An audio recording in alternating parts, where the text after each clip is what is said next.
What's up, guys? Welcome to the Creative Collective podcast.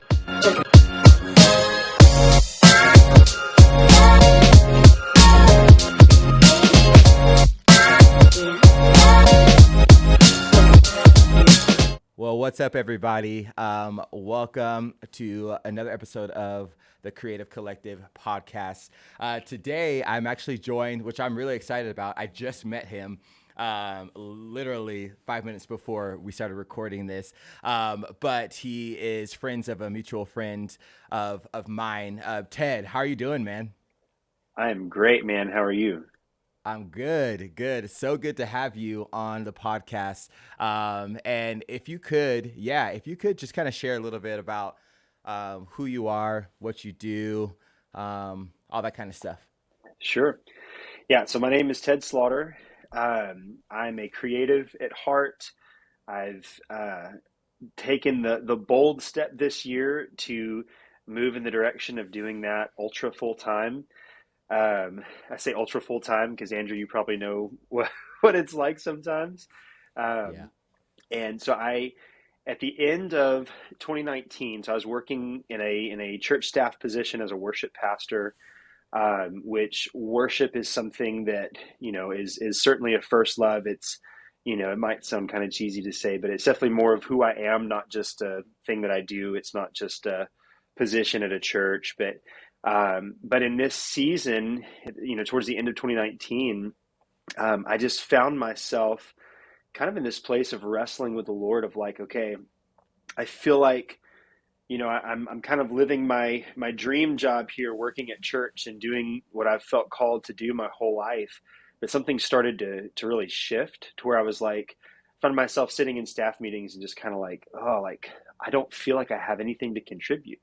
Like I feel like I'm just kind of sitting and listening, but something feels off. And so um, my wife and I just really began to kind of pray about that and what does that look like, God? What are you doing? And really, the Lord just kind of started breathing on this old dream that I had since I was about a 14, 15-year-old kid. Back then, I my grandmother gave me she for Christmas she gave me like this MIDI keyboard and like this little recording set, Oh, and that was kind of my introduction into the world of recording. And of course, at that time, I'm a mm, little, 14-year-old punk. Like, my only goal was to try to record songs, make myself look cool, impress some girls, or do something like that. yeah, There was yeah, there yeah, was yeah. nothing deeper, no spiritual value. It's just a thing to do. But the more that I got into it, it just kind of like I don't know, it just kind of set my heart on fire in a way that I hadn't experienced. Yeah, And so, yeah. but fast forward. Um, I'm working jobs that have nothing to do with recording music. I had kind of tried when I was about 17 or 18 to start a recording studio, and that just kind of failed. It wasn't the right timing.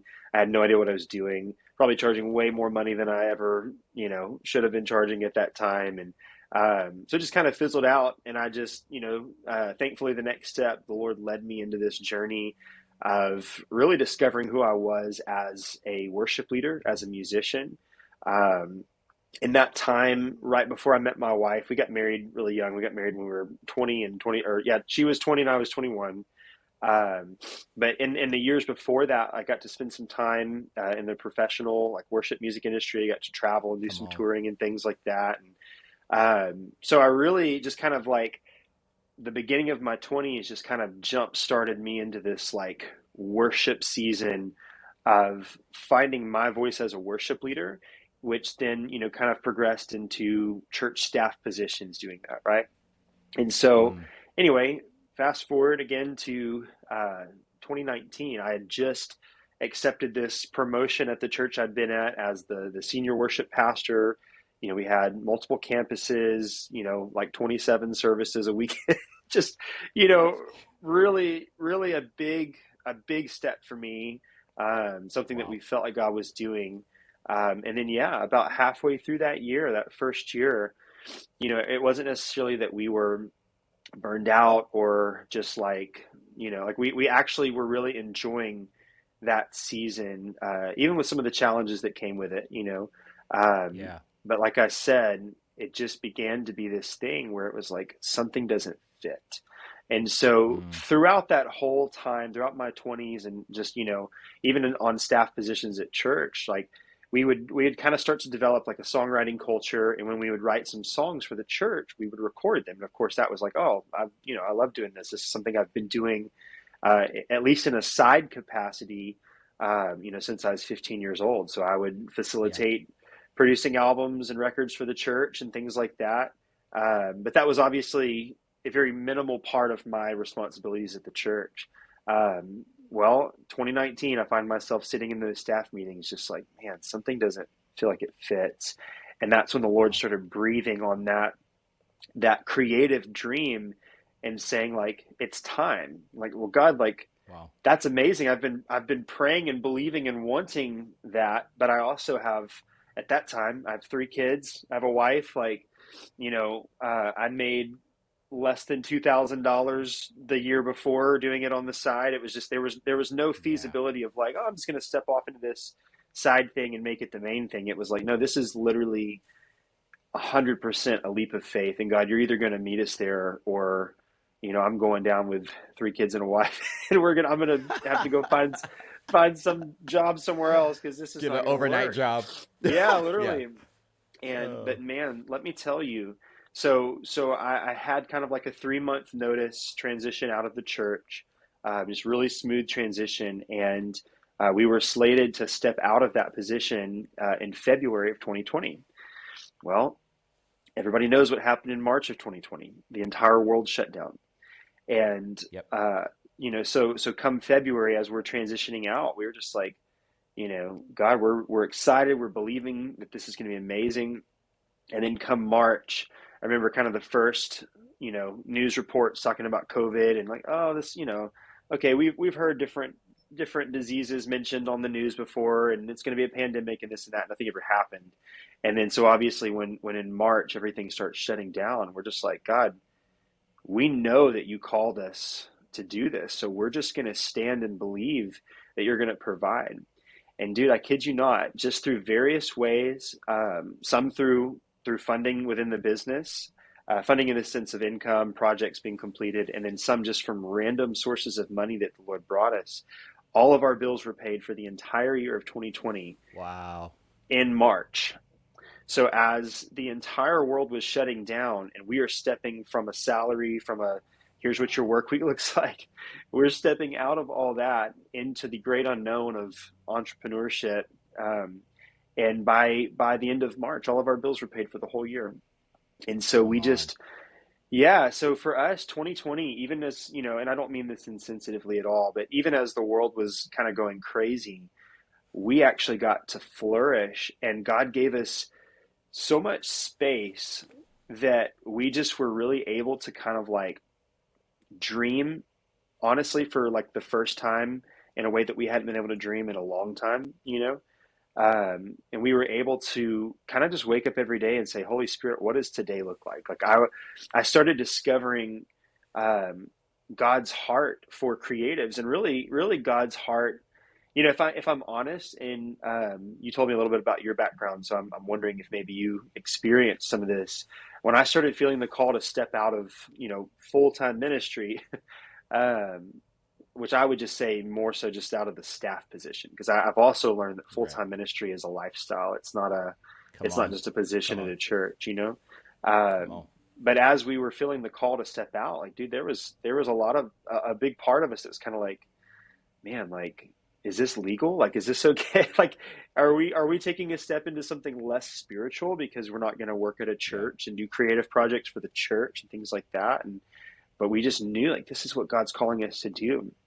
And so as we find ourselves in 2020 and just kind of dreaming with God in this wide open space where we weren't scrambling to try to find the next paycheck, um, I just started discovering the Father's heart as like the most beautiful thing about taking that step with God was that I had to wake up every day and say, God, what do you want to build today? And Wow. it didn't look like, oh, well, I want to build this church or I want to build this Come on. orphanage. Like he does that, obviously.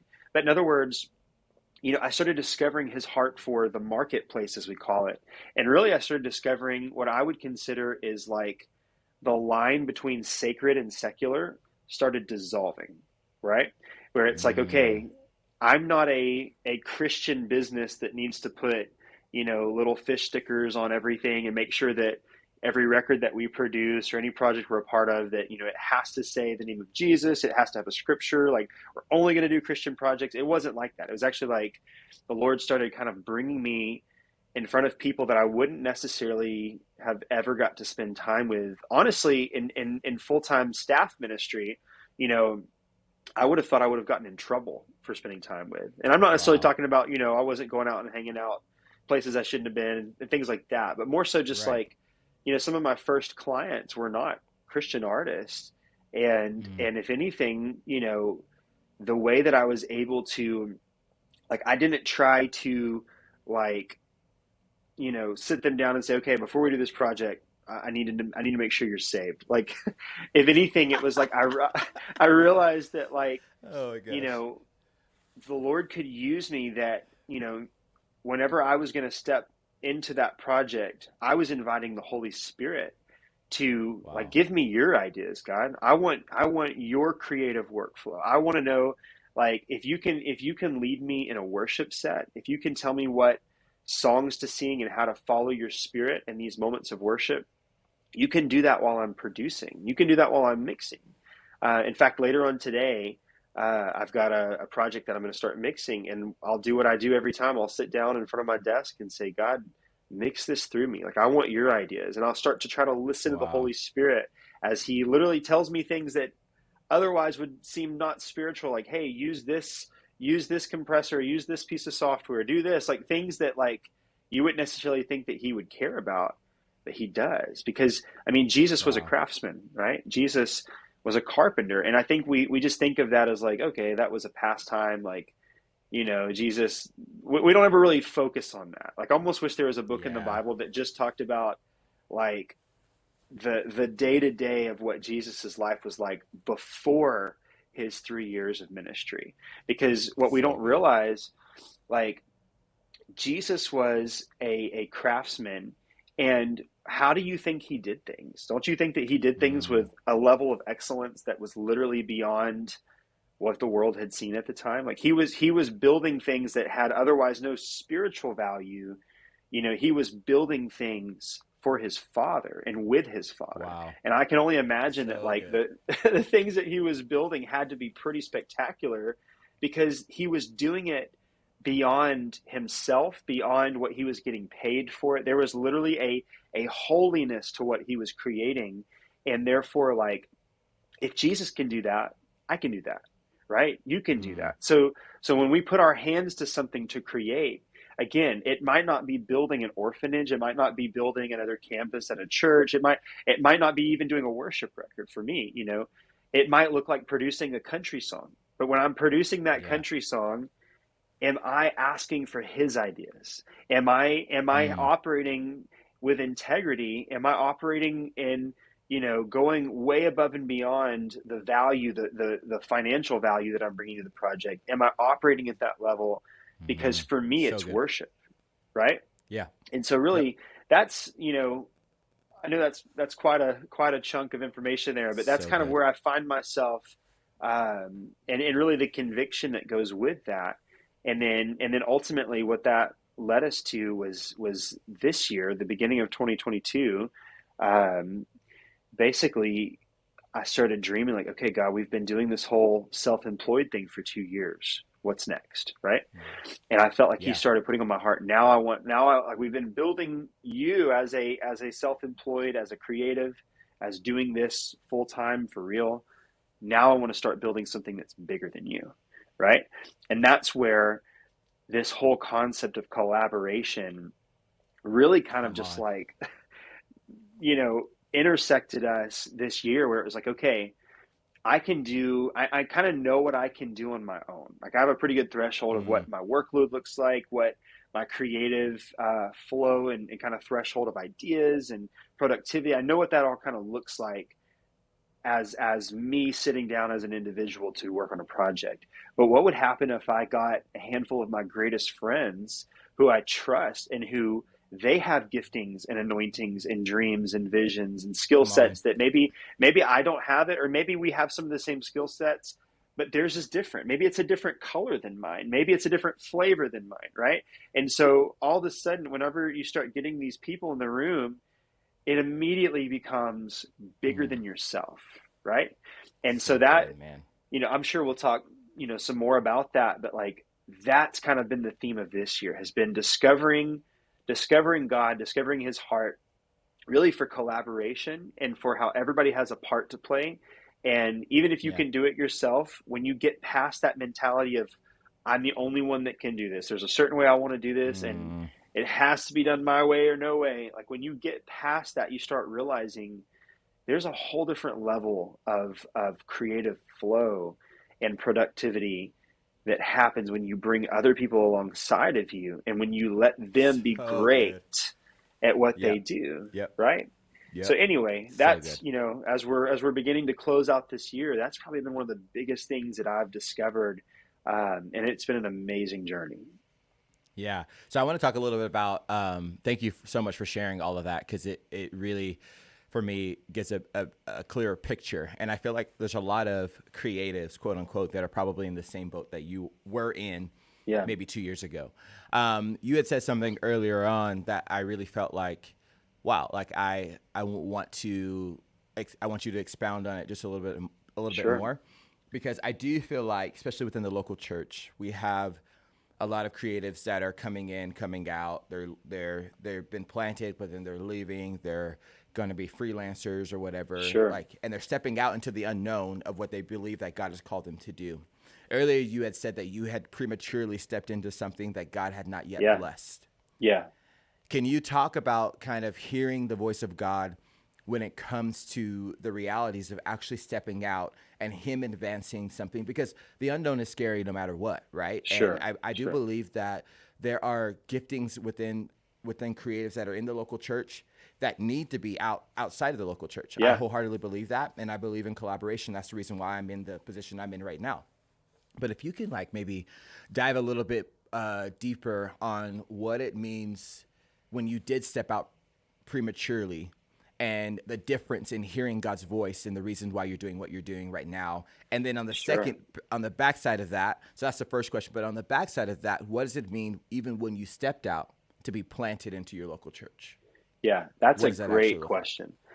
Yeah, that's a great topic. So the first thing I would say is, like, you always have to check your heart, right? Which sounds like, okay, duh. But for me, the season where I did try to step out, what was leading me was just a passion to do creative work. I was, I enjoyed it.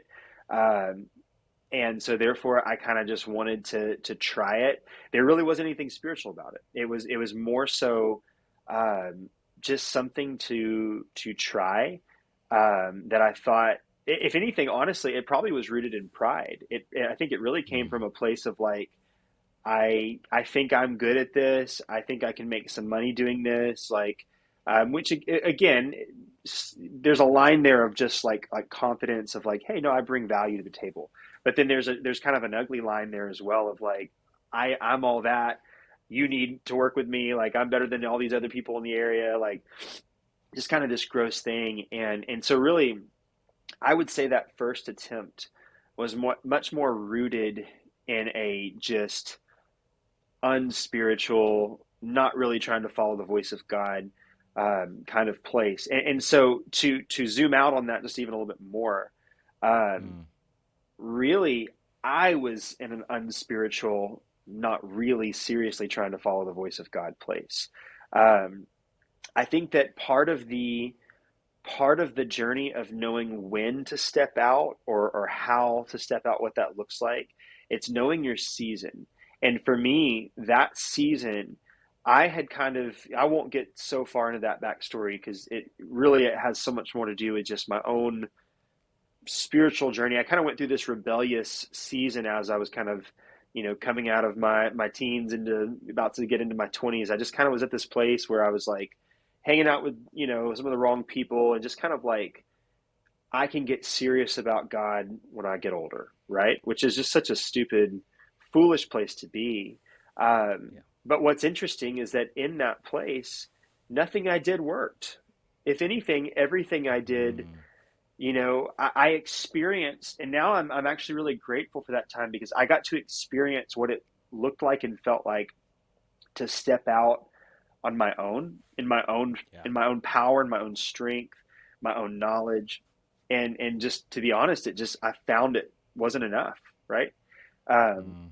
and if anything, thankfully, again, kind of a different story, but thankfully, when I was about 19 or so, I really did find my way back to the Lord, and actually ended up getting planted in a local church. And that season transformed my life.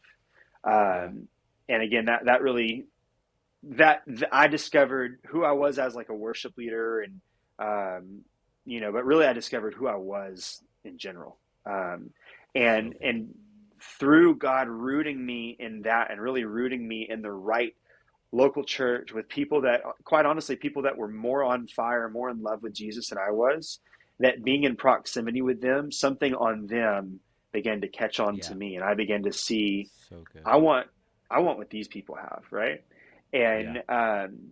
And so anyway, like that season for me is kind of like a historical marker that I look back on sometimes and remember, like, don't do that again. Don't ever try Yeah.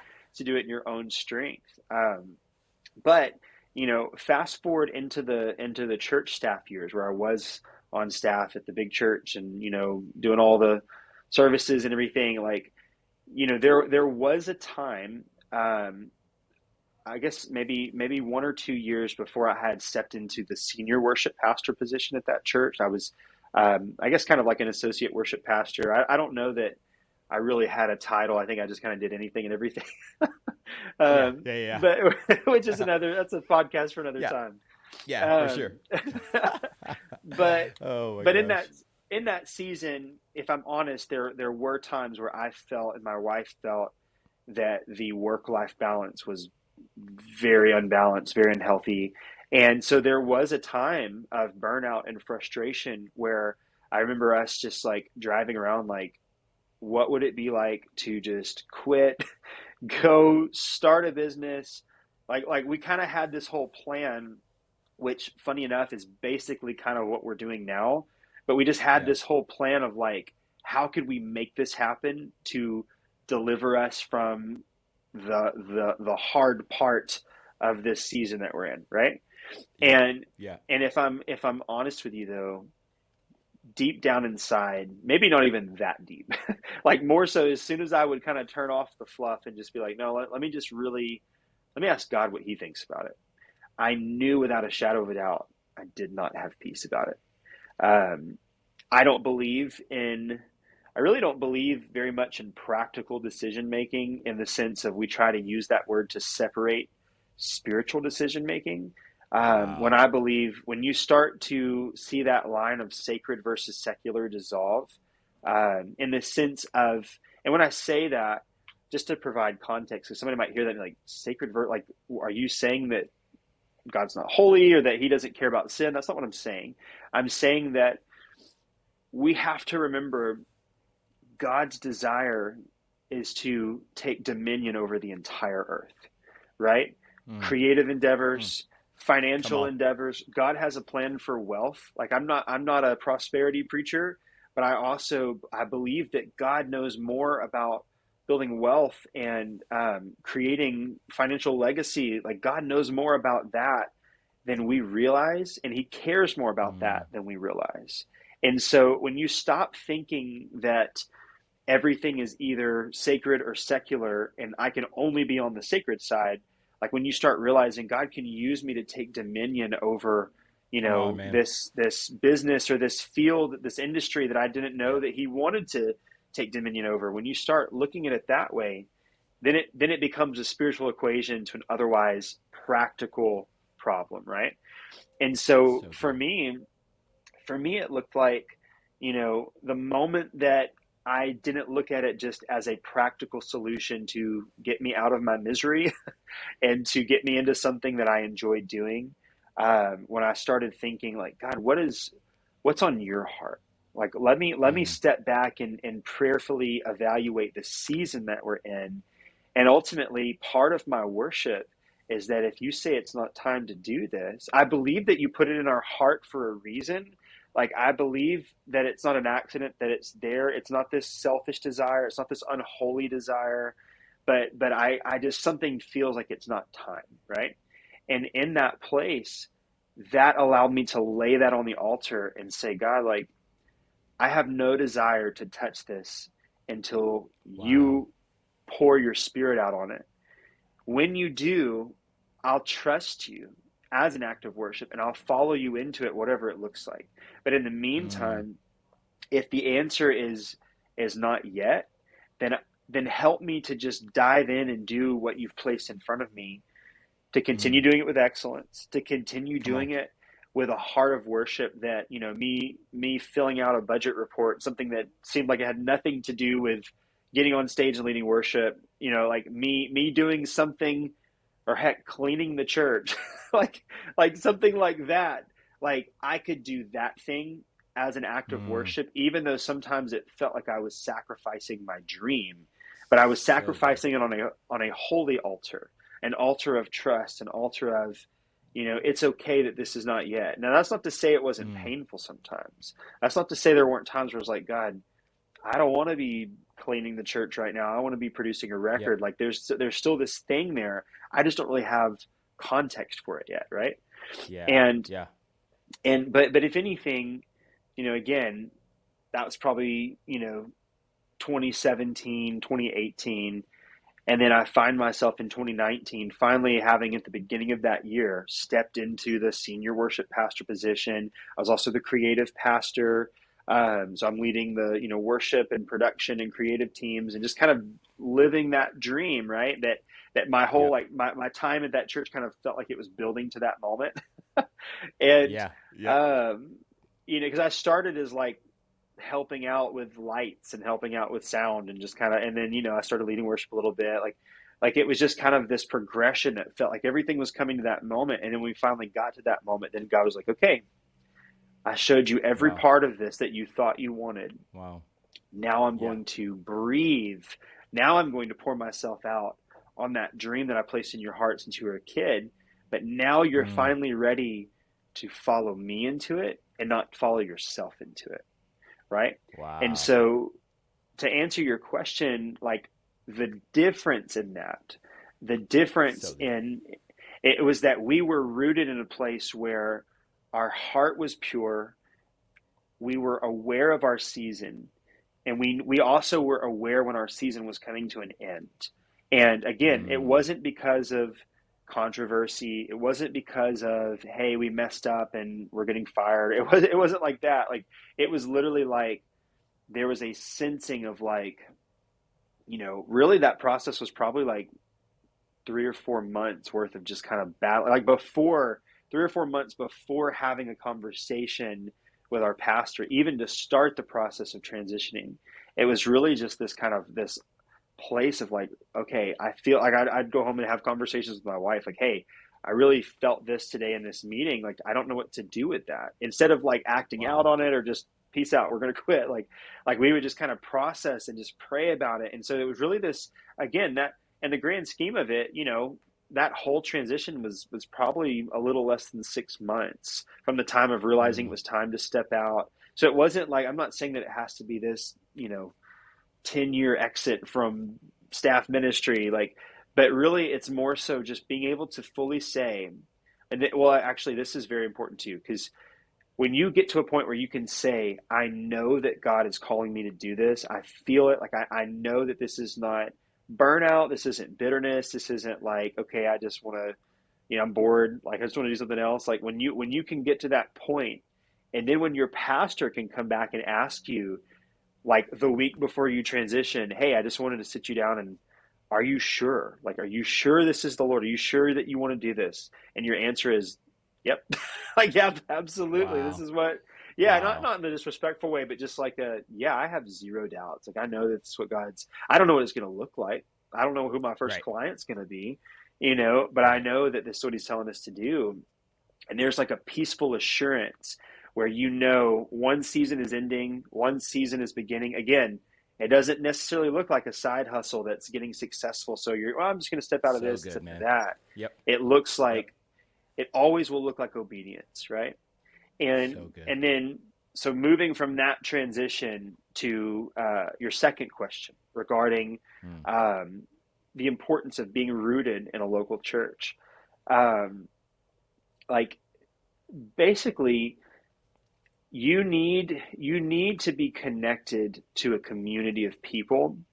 Um, I feel like my perspective on that has maybe changed a bit because I also think, um, thankfully this is not a church staff podcast, so I'm going to say something. I'm going to So say I good. might Go say ahead, bro. something Say it. Say it. that you can edit this out if you need to, but no, I just like I think that small groups are great. I think that next steps. Many people that have worked in church might actually get like a little shiver down their spine when they hear the word next steps. I If did any just of right you, now. I just did right now. okay, if any of you creatives that have worked at a church of a certain association or anything with any related association, um, that's a little Easter egg. I'm just going to leave that there. So But funny. again, I don't mean it to be critical or anything. Like, I think a lot of times we create this system in our churches where I don't know that it's as much discipleship as it is a sales funnel. I don't think that we realize Mm. that. But we create this process where when we say we want someone to be a part of a community, really we're kind of creating what sometimes, and it's not always this way at every church, but some churches it becomes a very synthetic, robotic sense of community, like a sales funnel. If I can move you from here to here and then get you plugged in and then get you serving, therefore you're kind of like the inner circle, like you're working, you're volunteering, you're spending a lot more time at the church, like, which again, some people have testimonies where they've experienced real value, real life change within that process. But then I think then you have some creatives that it's like, hey, like I don't want my community to just be because I can get behind a camera on a Sunday morning. Like Right. community for me doesn't necessarily look like how can you get for free from me what I would otherwise charge someone a lot of money for? Like, but it's Wow. volunteering and Wow. it's community. You know what I'm saying? Like again, I Yep. believe Yep. there's pure hearts in that. I also believe there is perhaps unintentional abuse, Yep. unintentional manipulation that we deem spiritual, and we Mm-hmm. immediately start. Again, I'm only saying this because I am going to make a point about why it's important to be connected to local church. So I don't want Yep. anybody to hear this and think this is against local church, because that's not the heart. But I think that, again, maybe this is a different podcast, but So good. I think that God is really revealing some things about His heart for local church, and I think that maybe the way that we've built things the last 10 years, I think that God is wanting to do some things a little bit differently, right? Um, So good. where community actually looks like community and not just a circle of volunteers that are building somebody's brand, right? Mm. Again, not that that's the situation at every church, but I know that there's probably a lot of creatives that would listen to this, and some people are finding themselves like burned. Not everybody had a healthy transition into the full time creative world. Like, thankfully, I did, my family did. Like, some people were thrust into that in very hard situation and probably find themselves like, I'm never going to church again. I don't want to touch it. Like, I don't want to ever get behind a camera. I don't, if I walk through the door of a Yeah. church and as soon as they discover I'm a creative, they're going to start asking me to make their thing better for free. So Right. true. So And, true. and again, there are places like that I'm not Yep. denying that that's true, but it's important for anyone finding themselves in that place to remember, like, that's not every place. And Wow.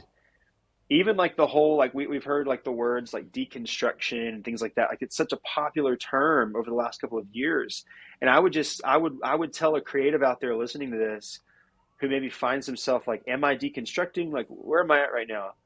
I would tell them, if you think that you're deconstructing from something, what you might actually be deconstructing from is a bad church experience. You need to make sure that you're Wow. not deconstructing from a loving God who does desire community Come for on, you. bro.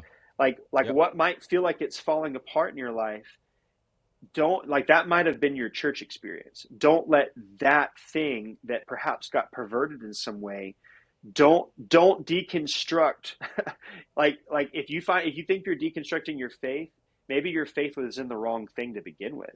Maybe you found your faith, maybe you found your Right. identity in how you served at church, and therefore Yeah. your mental picture of what church looks like, maybe it's perverted. And maybe that's not your fault, right? I'm not saying that, Mm. like, maybe that's what you've grown up in. You've served in church for 20 years, you've served in church for 2 years, but your picture of church, maybe it doesn't look like community. Maybe it looks like they're going to try to take everything they can from me, because that does happen, right? Wow. Wow. But now entering into the healthy side of that conversation, why do you actually need to be rooted in a community, in a healthy church? Because we weren't created to do things alone, right? Like Mm. like Hmm. God himself created us because he wanted relationship, because he Mm. valued communion, right? And therefore, why do we think what God created, literally one of the first things he created was community? Why Yep. do we think that we have permission to thrive and function outside of that, right? And Mm. so therefore, when you're having these conversations and these, going through these thought processes after you've maybe stepped out of your church job, or whatever that looks like, don't associate your bad experience or even your good experience with church. You can't let that define who God is. Don't lower your theology to match your Come on. experience. You need to Woo. raise your experience So to good. match your theology, right? In other words, if you feel like you're lonely and you're depressed and you feel isolated, like, that is absolutely the time, even if it costs you to forgive and leave bitterness behind, that's the Yep. time for you to Yep. say, Lord, would you lead me to a healthy community? Right? Even if Yep. you go in there and you don't touch a camera, you don't make a graphic, you don't run sound, you don't do anything. Like, even if you just go in there to be with people that love Jesus, go find a group of people that love Wow. Jesus more than you, Wow. Yep. and get in the midst of them. I'm not even going to tell you get in there and serve and go through next steps and get in a small group. Like there's value to that, right? But in other Right. words, don't just work the system. You need Wow. to find that place inside of you that was created for, ultimately, for relationship with God. And Yep. then in that relationship with God, relationship with people that are lovers of God. So good. If So good. you've ever, people have probably heard, like, you become the 10 people you're around the most, or things like that, your 10 best friends or whatever. Like, you need to make sure that those people that are around you are people that their life looks like what you want your life to look like. So if you're surrounding yourself with 10 friends that their marriages are failing, they're depressed, they're always, just bitter and just complaining, like, you need to run from that and go find Yep. community that's healthy.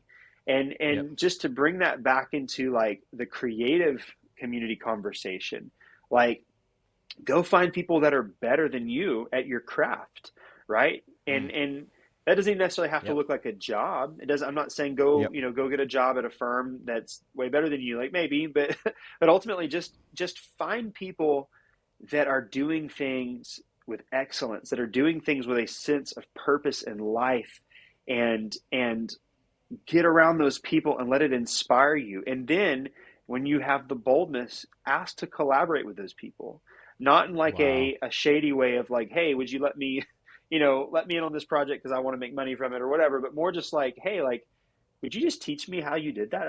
That video looks amazing. Like, I just want to learn. I just want to know how you did that. I'm not trying to get something Yep. from you. I'm not trying to get Yep. your network. Like, like, I want to be around people that are growing and moving and breathing and active. And I believe Yep. that something like that can get onto my life as well. So And good. again, you have to make sure you have that. If you can find that in your local church, then that's amazing. But Yeah. also, I would just say with that, being rooted in a local church where you have people that can call you out, that can say lovingly, like, hey, man, So like, good. Yeah. you know, I Yeah. noticed that you seem like you're going through a hard time. Like, I just want to pray for you. I just want to be there for you. Not Yeah. like I need to get you right so you can serve on Yeah. my creative team and not cause a scene. Like, I'm Yeah. not talking Yeah. about Yeah. that. But there's health. Yeah, for There's health sure. in a pure community, right? Yeah. No, on the other side, you had said it a little bit ago, and I want to make sure that we hit home on this subject because it is so important. One, collaboration is huge. When you first said collaboration, like 15 minutes ago, my face just lights up because I'm like, I love talking about collaboration with just all types of people in Sure. outside the church and all of that. But when it comes to community, and this is what I've come to know. Yes, like you have your core friends, right, that do life with you and that are there through the highs, the lows, everything in between. I believe that the local church is actually a place where you can run into people that don't think the same way that you do or your 10 best Yeah. friends. Wow. Come on. So then it causes really collaboration to be in existence. Yeah. And it, There's a it causes tension this there. thing to grow. There's a tension there. And Yeah. I feel like a lot of people right now, like I even know like some friends and whatnot, they're like stepped out of church and they're, they still love Jesus and they haven't really, they have no desire to be really a part of a local body. And Yeah. something in my heart and my mind just really like, it gets me. And I'm like, Yeah. yes, there's unhealth. There's unhealth in a lot of churches, right? We know Sure. that. We see that. Like no pastor is perfect, no leader is perfect. We see the flaws in and out, especially if you work and I've been on staff for a church. So I get it, I understand it, I know it. But at the end of the day, it's like a local church is meant for you guys to spur on one another, to challenge one another, Yeah. to really challenge your thought process and the way that you think. Yeah. And that's one of the reasons why I love it. And then two is to collaborate with different people that don't think the same way that you do, right? Yeah. Even on a Absolutely. on a on a not even on a serving level, but just from just a perspective of a person coming to visit, it's like this thing like I want to be around new people. One, it Yeah. challenges me when a new person that comes into the doors that accepts Jesus into their heart for the very first time. It challenges me to think about, whoa, it takes me back to that experience when I Yeah. accepted Jesus into my heart for the very first time and I started having life change. And it's not, and it also like it clicks in with them, right? It's like this thing that you're like, oh man, like, whoa, they're super excited. And then it gets me Yeah. excited again. Because I'm like, Yeah. oh, I've been in church sitting in services, 3 services every single Sunday as a staff member. And like, you just hearing the same word over and over and over. And Yeah. like, you're not being a doer because you're outside of it. And you're like, oh, I'm just doing Yeah. my duty of working for the church, right? Yeah. We have all come to that we've all Yeah. had that time and that experience.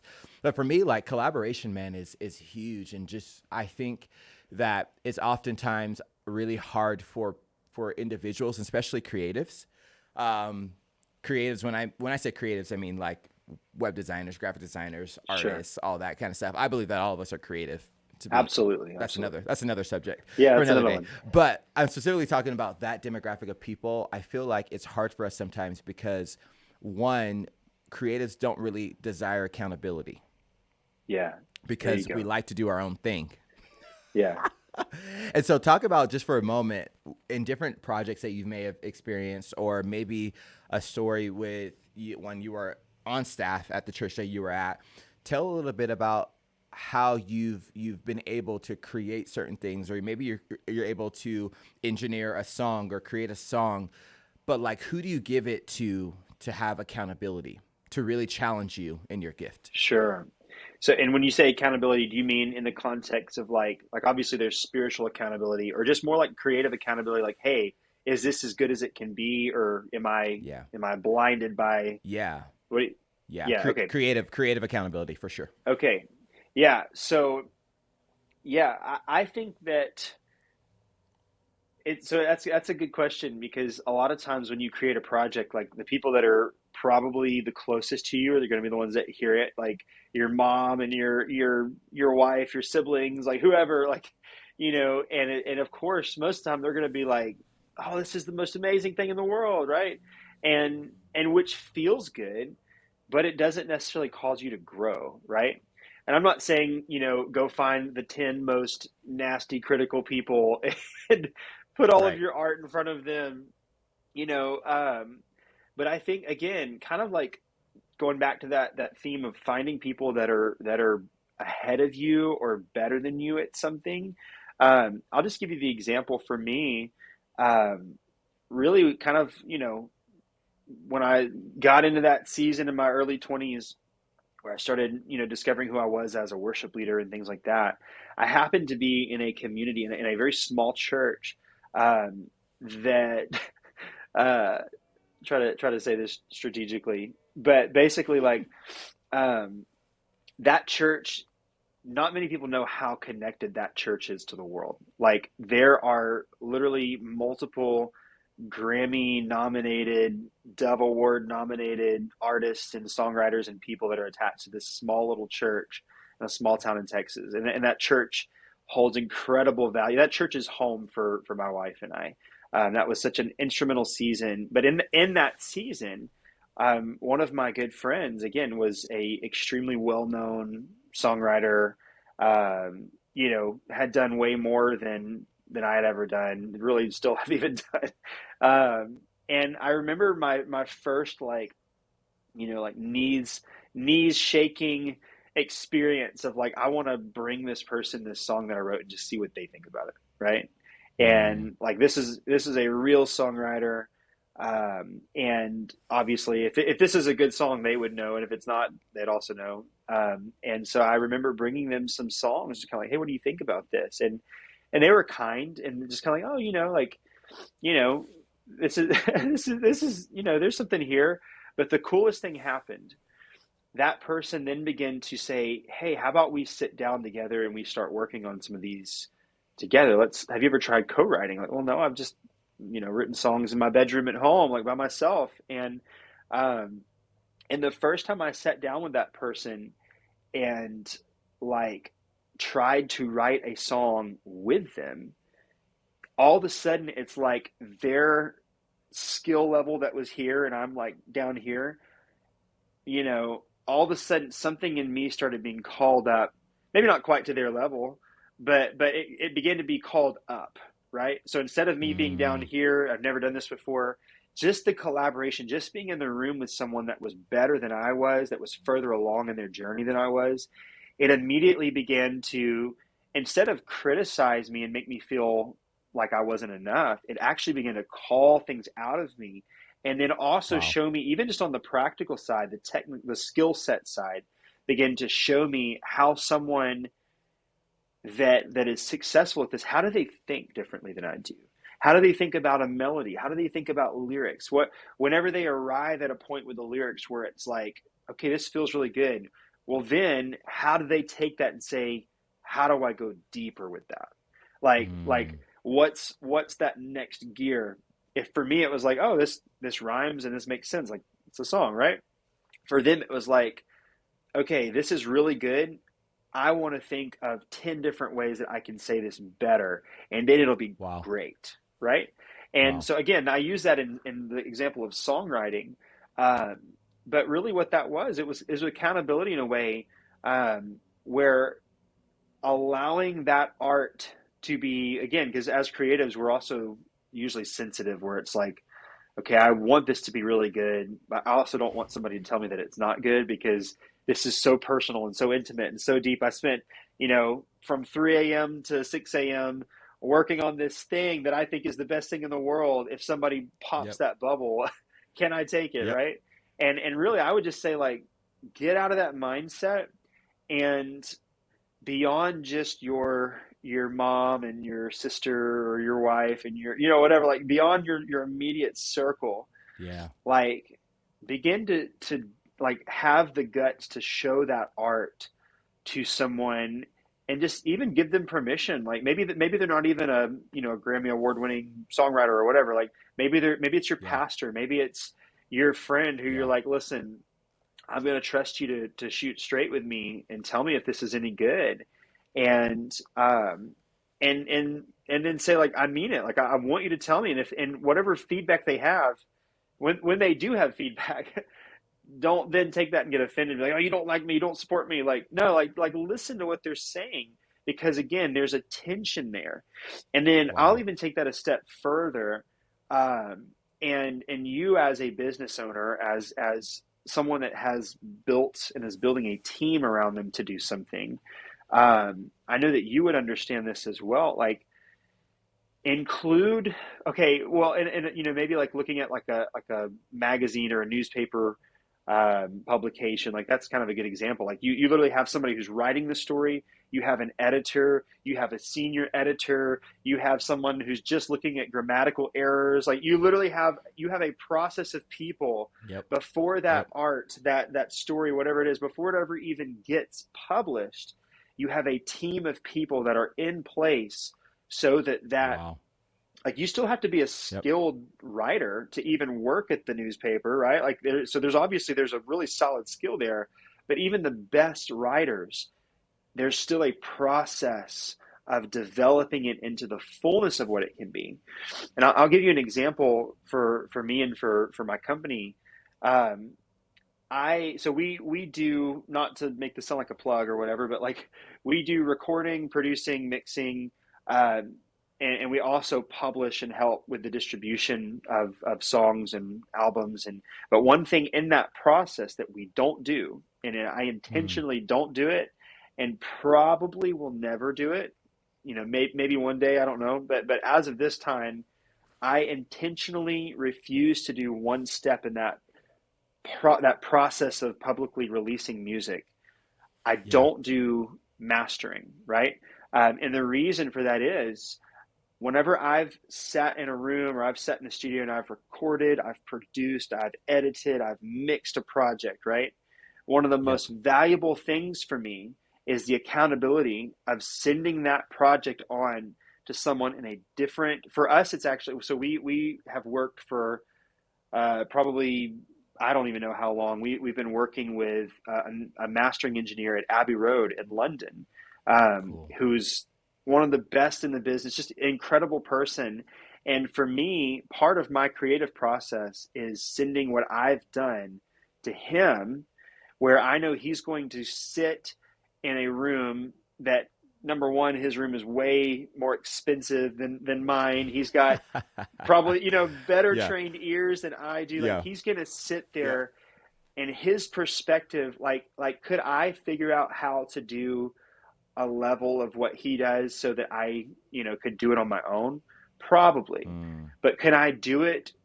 What I'm really paying for there is the accountability, having Wow. someone that's a fresh mind, a fresh set of ears, someone that has a different skill set, who's better than I am at something, so that every single thing that we do, it keeps it from being done in isolation, right? Yep. And so I know that in my process, even just for releasing art or for releasing other people's art, part of that process has to go through that kind of final checkpoint of like, you Yep. know, has this really, really been taken to that next level? And so I would just encourage people, if you're a photographer, maybe you find someone to edit for you, or to do, you know, whatever level of I guess for film it might be color grading, or where you have Mm-hmm. someone bringing other people into that creative process for you, where it's like, can you do it yourself? Sure, right? But Yep. can you do it? Like the value that's there is having that tension, that creative So accountability of good. like, because there's actually, talk about humbling experience. One of the first commercial projects I ever mixed, when I sent it off to the mastering engineer, he kind of came back at me like, this isn't like, I don't think this is ready for mastering. There's some stuff here that you could probably fix. And I was like, Wow. oh, okay. That didn't feel very good. But guess what I did? My little, I don't know, 16, 17-year-old self, I sat there and I worked until I looked at his notes, and I worked until I got it right, or at least as right as I knew how to do. And I sent it back to him and he accepted it. And so, Wow. can you imagine if I didn't do that? And if I didn't collaborate with him and I just sent this project out that really had a whole different So level good. that it could become, and I would have settled Yep. for just doing what I could do, right? So Yep. collaboration is, it's like, I even tell people now that are getting into songwriting and things like that, like, you can't afford not to collaborate, right? Wow. Like if you find yourself writing songs and things like that, like that's amazing. you will go to a whole different level the second that Mm. you get one or two other people in that room. That's why if you look at any song that's successful, it's usually got two, three, four, maybe even five names attached to it of people that sat in a room, and it creates this really cool creative tension where one Yeah, person's really dialogue. good with Yep. melody, one person's really good with lyrics, one person's a theologian, or they love words like, Yep. and it holds this thing in tension and creates something bigger and better than we could by ourselves in isolation. So good. So good, man. Well, dude, I'm definitely going to have you on again and we can do like a part 2 because there's so I much would in love there to do that that. I feel like that we should just expound upon. But thank you so much, man. Oh Seriously, thank you man, for taking your it's my time. pleasure. It's a pleasure meeting you, and I'm sure we'll be in Yeah. touch even more now than ever before. But yeah, you guys can follow Ted is on his Instagram, but also his company is atlasrecording.co, as well as his website. So go over and give him a follow. And thank you for watching another episode of the Creative Collective Podcast. Dude, thank you, man. Appreciate it. Thank you, man. It's a pleasure.